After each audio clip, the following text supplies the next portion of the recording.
मैं मेरे नेता, मेरे पिता आदरणीय रामविलास पासवान जी के संघर्षों की कसम खाकर आप लोगों को विश्वास दिलाता हूं कि जब तक चिराग पासवान जीवित है, ना आरक्षण पर, ना संविधान पर कभी कोई खतरा था, ना भविष्य में कभी कोई खतरा आएगा।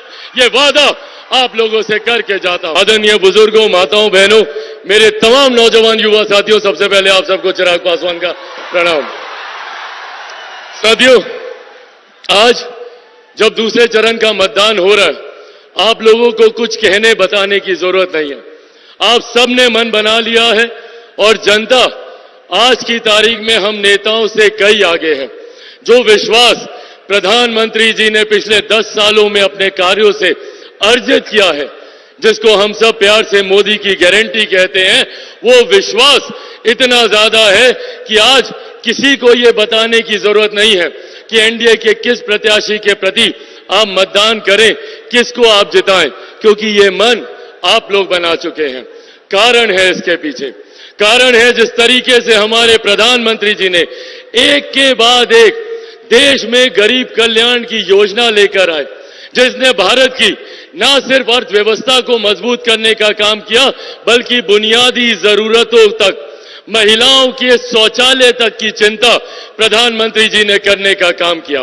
एक तरफ जहां हमारा एनडीए गठबंधन विकास के मुद्दे पर हर रोज आगे बढ़ने का काम कर रहा है, प्रधानमंत्री जी ने हम सबको लक्ष्य दिया कि 2047 तक हम लोगों को भारत को एक विकसित देश बनाना है।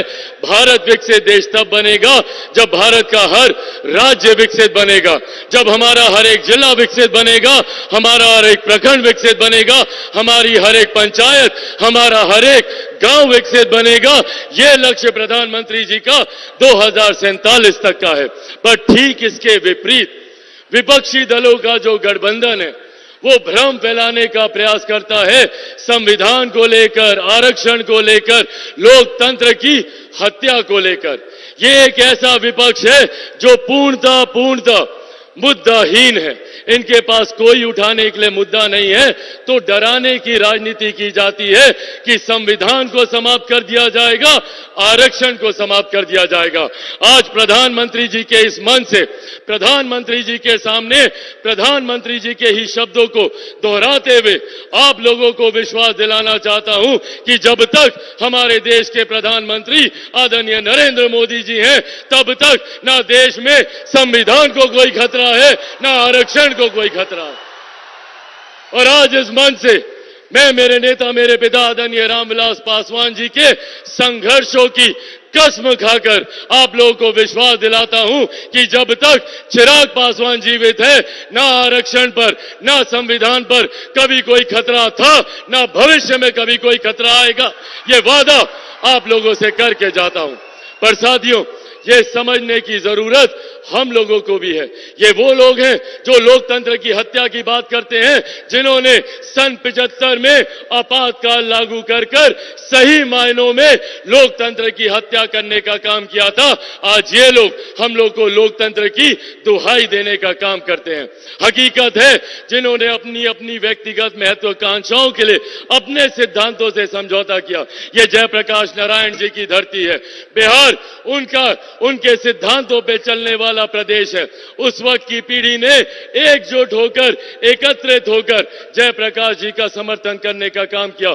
और कई उनके अनुयायी हैं जो अपने आप को उनका अनुयायी बताते नहीं थकते, पर आज उसी कांग्रेस की गोद में बैठे हुए हैं जिसके लिए जयप्रकाश जी ने कांग्रेस को सत्ता से बाहर उखाड़ फेंकने के लिए संपूर्ण क्रांति का नारा देने का काम किया था। आज ये लोग उन्हीं के साथ मिलकर गठबंधन में बैठे हैं। साथियों, अब ये हम लोग को चुनना है। क्या हम लोग को गाली देने वाली सरकार को चुनना है या आपको सम्मान देने वाली सरकार को? एक तरफ वही राजद है जिन्होंने 90 के दशक में मां, बहन, बेटियों का घर से बाहर निकलना बंद कर दिया था।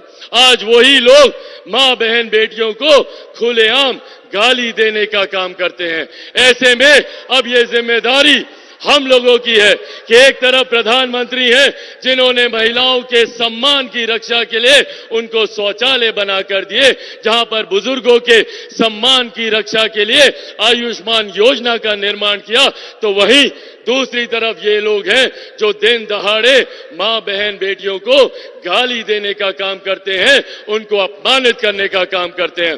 एक बार फिर से मैं आप सबसे यह आह्वान करूंगा, जरूरी है देश की मजबूती के लिए, देश की सुरक्षा के लिए, महिलाओं के सम्मान के लिए, बुजुर्गों के अधिकार के लिए और युवाओं के भविष्य के लिए, किसान और मजदूरों के हक के लिए कि एक बार फिर से हमारे प्रधानमंत्री तीसरी बार देश के प्रधानमंत्री बने और हम तमाम प्रत्याशी उन्हीं के सेना के सदस्य हैं जो हम मिलकर हमारे प्रधानमंत्री जी के लक्ष्य 400 पार को हम लोग पूरा करेंगे, जिसमें बिहार की 40 सीटों का महत्वपूर्ण योगदान रहेगा।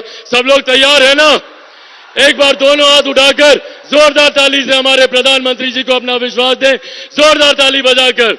एनडीए गठबंधन जिंदाबाद, एनडीए गठबंधन जिंदाबाद, आदरणीय प्रधानमंत्री नरेंद्र मोदी जिंदाबाद, आदरणीय प्रधानमंत्री नरेंद्र मोदी जी जिंदाबाद। बहुत बहुत धन्यवाद साथियों। जय हिंद, जय बिहार।